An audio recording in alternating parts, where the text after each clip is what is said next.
Road to Success is brought to you by Equity Bank. Equity Bank, you are listening, caring partner. You're watching Road to Success, the key to your next level in business.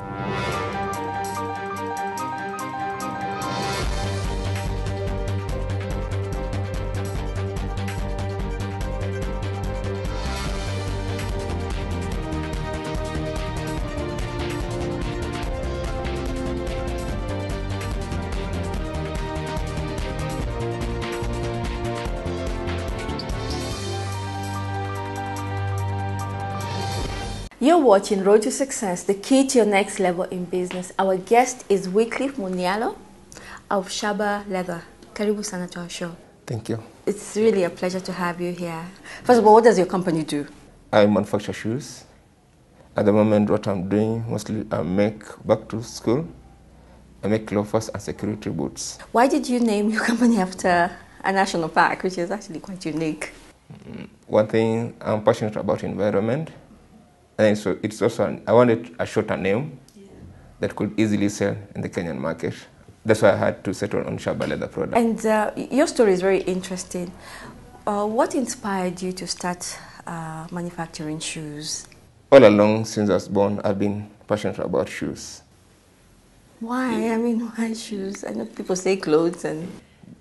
The thing being that I grew up in a village setup, and somehow getting shoes was not that easy. Still when I got to Form 1, when my dad bought me a pair of shoes. So I had to use like one pair of shoes for about 3 good years. So it's from it I realized that there's something unique about shoes, having looked at all the designs. So all along, I've had great passion about shoes. Did you start the business right after high school? No, after college. It's when I started shoe industry. After high school, you went to college and studied biological sciences, I studied biology. Which is totally different from what you're doing today. Do you ever apply what you studied to your business? Not really, because after my college, I went to the Kenya Medical Research Institute, where I did some internship for about 2.5 years.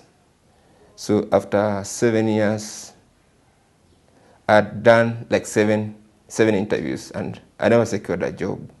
So it was high time that I had to walk out and go look for something that could sustain me, because by that time I was living alone, and I needed a livelihood and earnings to sustain myself in Nairobi. Okay, this is how now this dream came back again to you. Yeah, this is how it came back. And how did your dream to start Shaba Leather begin? What happened is, after I had spent like 3 years looking for a job, I was working in Nairobi, and I met a friend of mine who had bought a pair of shoes. So I asked him where he had bought the shoe. I went to that place, and I saw what the guy was doing, and I was really impressed by his work. So I started to buy shoes from him and go and retail it to other people. So it first happened at church where I fellowship. Men were meeting, and we always have a men's fellowship, men above 18 years. So the leaders had agreed that we are going to have a men fellowship showcasing what they do. And by that time, I used to hawk shoes in the city of Nairobi. So I went to this guy who manufactured shoes, and I borrowed him 7 pairs of shoes. So he gave me 5 pairs. He gave me 15 pairs of shoes. And I went with them to church, and I told the church, this is what I do. I showed my fellow men, this is what I do to when I live in Nairobi. And something great that happened that day, I got 17 orders on that particular day. So I came back to this guy who manufactured shoes, and that's how I began. So you started working with him? Yes, so he used to make shoes. And you sell? And I sell them. So it happened for about 1.5 years, and orders were increasing. So challenge came, I could give this guy some money. We had agreed on maybe after 3 weeks, I'll come for these shoes. And somehow that guy started to fail me. Because there was so much demand, and he could not meet the demand. Yes, so I found myself colluding with my clients. So one thing that I asked myself, what does it take to begin a shoe venture or a shoe industry? And at the time that I went to my friend who is also in the same business. So after 3 months study, I realized that what's needed, I wrote it down. So I used to sell some shoes as I tried to make some savings. So I used to buy maybe like one shoe mold from the profit that I used to make. So after 6 months down the line, at least I bought the basics requirement that I needed to begin a shoe venture. And that's how I found myself beginning my own venture. What is required to start a venture such as yours? What you need most, you need shoe molds or shoe lasts. You need a sewing machine. You need leather board. You need stivener. You need skiving knives. You need sandpaper. Yeah, that's what you need mostly to begin with. Did you use your savings or did you? I used my savings to begin my farm. Secondly, what you need, you must have a market where you're going to sell your products. And then thirdly, you must have manpower. How many people did you start with? We started working 2 people for a start. People you trained or who are experts? Yeah, they were experts in the field, yeah. Because when I began, I had no idea of what shoe industry all entails at that particular time. So it's after I had ventured into it, I started to learn from my guys. And what was the biggest lesson you learned? My biggest lesson that I learned, you must be able to account for every shilling you get or you spend. Otherwise, you may not be able to tell what you're doing. And how did you find your market? My market was promising because what I was doing, mostly I was just using word-to-mouth marketing. I used to work around with 3 pairs of shoes, go to an office, and get to know people, get to tell people what I'm doing. And what different products do you have? I make security boots. Which are these ones? This one, and at the moment you can see there are so many security firms coming up, so they're in their need of security boots, and most of the firms really want very strong boots so that they can give it to their employees. Besides security boots, what else do you have? Also make back to school. Very durable. No, that one's for boys, and this one's for girls. Wow. Okay, what did you find in the market that you required that set you apart from other? Because there are many other companies that make shoes. Yeah. What made you different? I used to travel in the city and look at the shoes that are being made. First thing I was looking at the materials. I mean, every client wants a product that will give them the value for their money.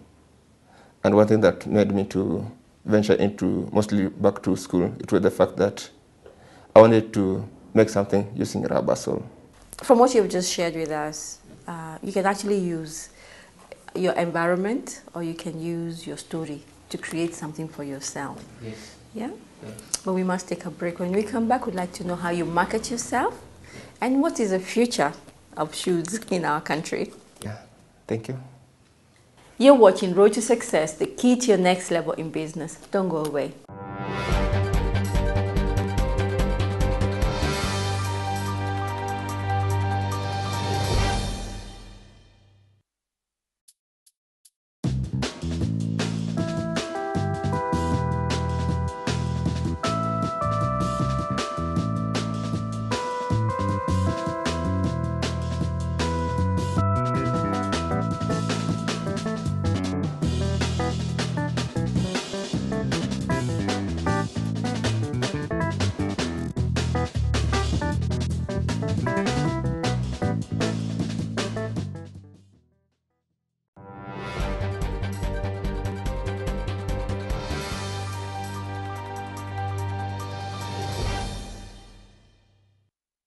You're watching Road to Success, the key to your next level in business. Our guest is Wycliffe Munialo of Shaba Leather products. Besides the security boots that you have in back to school shoes, you have other interesting products that you also sell, or you also manufacture. I also make loafers,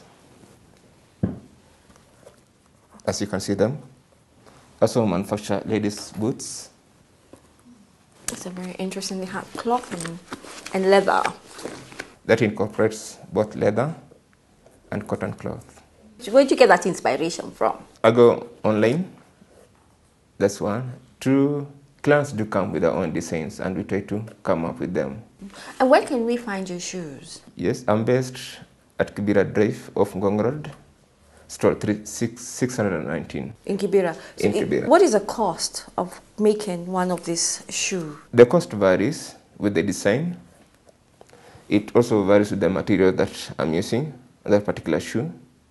Also, the cost will also vary in the time frame that I'm using. Like how long does it take to make a shoe? At most, it takes 4 good hours to make a pair of shoe. How much you sell a pair of shoe generally? For loafers, I sell them at 3,000, or between 2,500 to 3,000.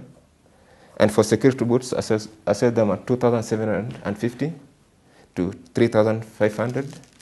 Also, back to school, from size 4 to size 8, I'll sell them at 1,850. And all these prices are all inclusive of tax. Do you make your own shoes also? Yes, I do make my own shoes. Of course, that's the best way I can market my products. From the beginning, when you started your story, there must have been challenges that you have faced, because this must not be easy. Yes, what of are course. those? Yeah. One of the challenges that I faced when, in the first phase that was doing this business, I didn't have bookkeeping. So it's one of my biggest gaps that I had. The other thing, the material that I was using, they were not readily available. What kind of material were you using at that time? You see, in Kenya, we have a challenge of getting rubber sole. They're not readily available. So mostly they're imported. And sometimes it used to take a duration of about 4 months for you to get some of those soles. Where would you import your sole from? I have dealers, the guys who import them, yeah, on my behalf, because I couldn't manage by that time. I was just still new in the venture, and I had some few issues that I had to come up with. So it used to take much time, and some clients couldn't wait. So at the end of the day, you could lose clients. Earlier on, before the break, you shared with us a story of how you were kind of like conned. Along the way, there's a guy who wanted pairs of shoes. He had not paid me deposit. So 100 pairs of shoes I delivered to his office. But after some time, I couldn't see the guy. So you took off with your shoes? He took away all my shoes. But before I had delivered to him 50 pairs and he had paid me. So I didn't know that he could do that on delivery of 100 pairs of shoes. How did that affect you? Of course, my business had to collapse because I used entirely my savings or my income to make the 100 pairs of shoes. So I couldn't proceed. For about 4 months, my business was not working. But in that period of time, I had to do evaluation. I had to realize where I have the gaps and get to know how best can I improve on them. Okay. And it really worked good for me because it was in between that period I came across Professional Business Mentors Association through their mentorship with support from International Labour Organization. So I was taken to a 6-week training with my mentor called Pascal Kitusa. So we went through how I used to run my business. Through the training or through the mentorship, I had to realize where I had the gaps and I had to work on them. So in the 4 months, what I used to do, I had to focus on 3 major products. And at the time, I came up with security boots. So I made 1 pair of shoe, security boot, and I started to work with security firms. And after 3 weeks down the line, I got an order for about 200 pairs of shoes. And that's how I came back to my business. Before I engage in any order, a client has to pay some money, has to deposit part of the money, like 60%, so that I don't have to use entirely my income. At the moment, I still get some orders, but now the tricky part is that you are only paid on delivery. You have an agreement between them. Once you deliver, you are paid 50%, then maybe the 50% you are paid after 30 days.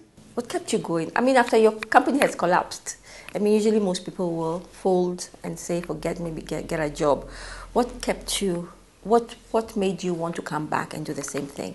What made me come back is I was able to get to find out where my gaps are, and they were real. Also, is the fact that there are some clients who are still calling me, needing my products. And the other thing, I just don't give up. What other lessons have you learned being in business that you'd like to share with, especially young people? Business is good and it's viable. So long as you choose to be focused, you choose to watch patience, as in nothing comes easy. you have to work hard. See, the government cannot employ 40 million. So we also have to think outside the box and see what can we do. Where do you see Shaba? Shaba, Leather. what I want to do, I want to, as I said earlier, I want to create jobs. And now at the moment we have the issue about radicalization. It comes about because of youth unemployment. But once you engage the young guys, give them jobs, I think we'll overcome this thing. So what I want to do 5 years from now or 3 years from now, I want to partner with guys who are willing to buy my idea, and especially the counties.